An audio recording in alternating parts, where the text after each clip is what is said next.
Aquarius and Aquarius rising, what an important month of March it is going to be for most of you. Yes, especially for risings, it could be very important month. As always, check for your rising sign first and check for your sun and moon.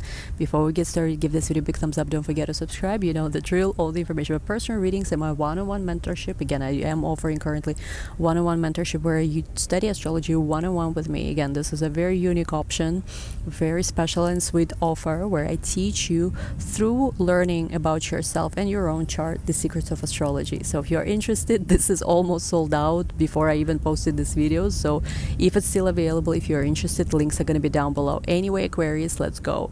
So this is the month where there's going to be a very big concentration of celestial movement in your third house. What is third house? Third house is about your immediate environment. It's things like, cafe next door, it's short trips, it's social media, all the scrolling we do on social media, by the way, is third house because it's partially our kind of, I guess, immediate environment. It's communication, media, your speaking, your writing projects, emails you write are represented partially also through third house. So this is going to be a lot happening in that area. We start the month with Venus turning retrograde in Aries in your third house. Mercury, just a few days later on March 3rd, Mercury enters your third house as well and then goes retrograde as well on March 14th. So you have both Venus and Mercury retrogrades in your third house. And oh my goodness, I think for a lot of you, if you are especially in careers related with social media, which these days all careers are at least on certain level connected with social media, AI and all these other things, there's definitely going to be some shifts. You're going to be very focused on learning something, learning new skills, maybe teaching, even maybe attending workshops that are mainly like focused on practical skills. This is not necessarily anything like university higher learning, but it's more like technical workshops. Actually, just today before I'm recording this video, I'm part of a YouTube bootcamp because my channel is almost at 100K, but I'm a part of this YouTube bootcamp for creators, and the girl who was doing presentation from YouTube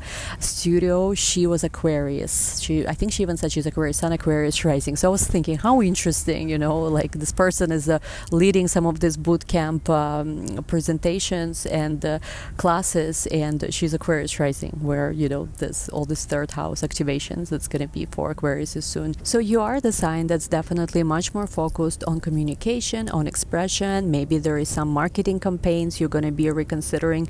Of course, when Mercury, especially in the second half of the month, goes retrograde, do be a little bit more careful with your technology, with communications. Be careful to not get locked out of any of your accounts. If you are like in the NFT space or anything like this, be careful. Don't lose, your passwords, your seed phrases, etc. Because again, even though that's not necessarily the most problematic Mercury retrograde, I guess on a practical level, I will make a separate video on it. But still, when Mercury retrograde in third house, this is where your device is. This is where, your short trips. You need to be a little bit more careful. You definitely don't want to leave things to chance, for sure. So of course, there is also, Sun entering the sign of Aries as well on March 20th.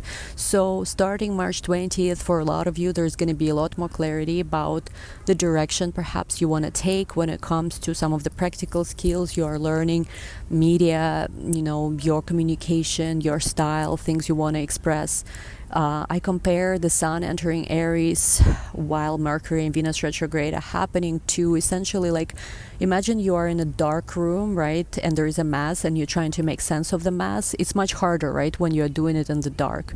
When Sun enters Aries, it's like there is this bright light that's available. There is this lights that are finally on. It's a sunny day. We can finally see things. And even though, yes, it might still be a mess, right? It's not like it's solving all the issues immediately.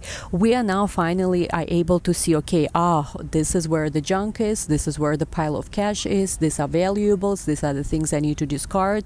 That's essentially, to me, like when Sun enters Aries amidst this Mercury and Venus retrograde, it's going to give you clarity about what you need to transform and what you need to let go of, and what maybe is good as it is, what maybe needs to get reorganized, as simple as that. Yes, there is a big focus on that. Of course, it's not just that. There is also a solar eclipse in Aries, the last, of its kind, finishing this series of eclipses that started happening in the spring 2023. So there's a big culmination and ending of certain themes perhaps that you've been busy with when it comes to discovering your true voice, communication, maybe learning a language, learning some practical skills. There's a culmination when it comes to that.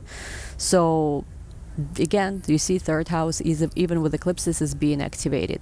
Neptune also is going to be entering the sign of Aries, which is also your third house for the first time since 1800s, which is a big deal. So it's like everything is about certain message you have to share with the world. If you are in a social media career, this is huge, because this is where essentially, yes, you will be pushed maybe to your next level to take, to communicate more efficiently, maybe to communicate using some new technology, to learn to express yourself more, even authentically, more boldly, because again, it's in the sign of Aries, and Aries is very much about identity, like I am, right? That like me, like communicating in, I don't want to say aggressive necessarily way, even though with Mercury and Venus could be, but communicating in an authentic way as well. And all these themes are all around this, third house matters. Of course, outside of communication, it's quite literally your contacts with people who are around you, your siblings, your neighbors, people you work with, people you encounter on day-to-day trips, like, it's your, I would say third house is your barista in a cafe, people you meet, even Uber drivers, I would say, I would put them into third house. Some people would disagree with me probably, but yeah, it's like, it's all these people who you interact in your daily environment. So very, very important. A lot of focus on that, and a lot of unexpected solutions and messages could even come through during this time from this kind of people. So if perhaps you are in an Uber and, your Uber driver wants to tell you something and it's important, listen. Sometimes this person could be someone who has an answer to some kind of problem you have. Be open, so to say. For Aquarius, this is so important. Of course, we will also have the lunar eclipse in the sign of Virgo together with the south node on March 14th. This one actually happens before the solar eclipse, and I will make a separate video on both of them, but I still want to mention briefly how it manifests for you here. For you, Aquarius, this lunar eclipse is going to be in the 8th house. So this is about transformation. This is about the unexpected. 8th house quite literally is the house that deals with unexpected. It deals with things that are hidden underground. It's even our own psychological traumas, maybe the things that, like 12th house is something we are not aware of in terms of trauma. It's something that's very deeply buried in our subconscious. 8th house are things we are relatively more likely are aware of rather than not.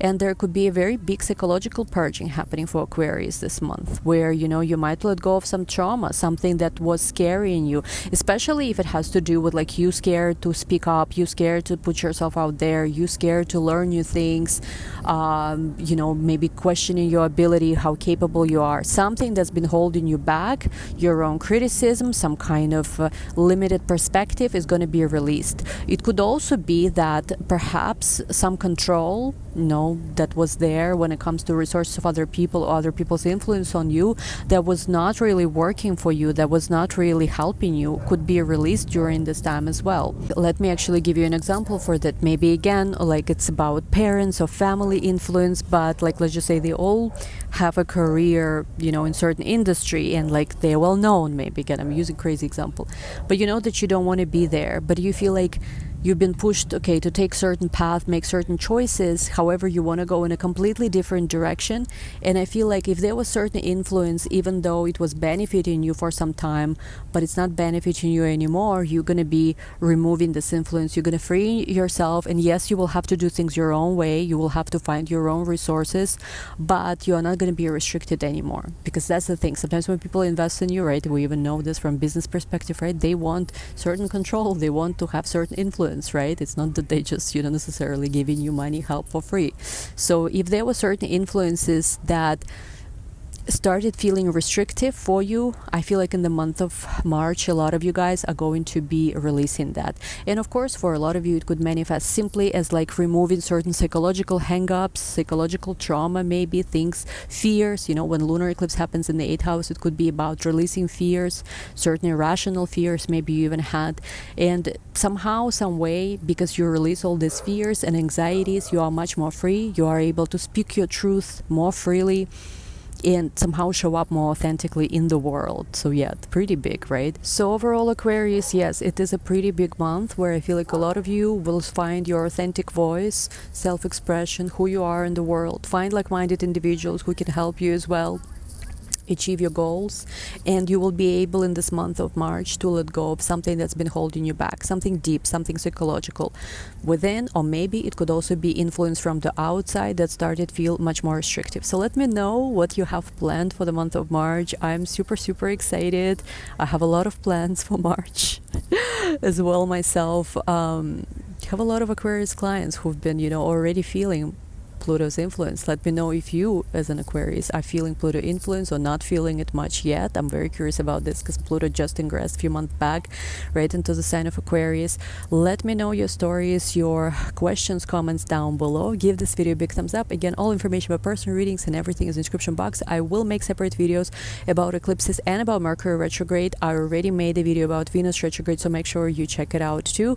Thank you so much. I'm wishing you an amazing month of March. I hope everything goes for you very smoothly and amazingly this month. We will talk soon. Bye bye, Aquarius. Have a good one.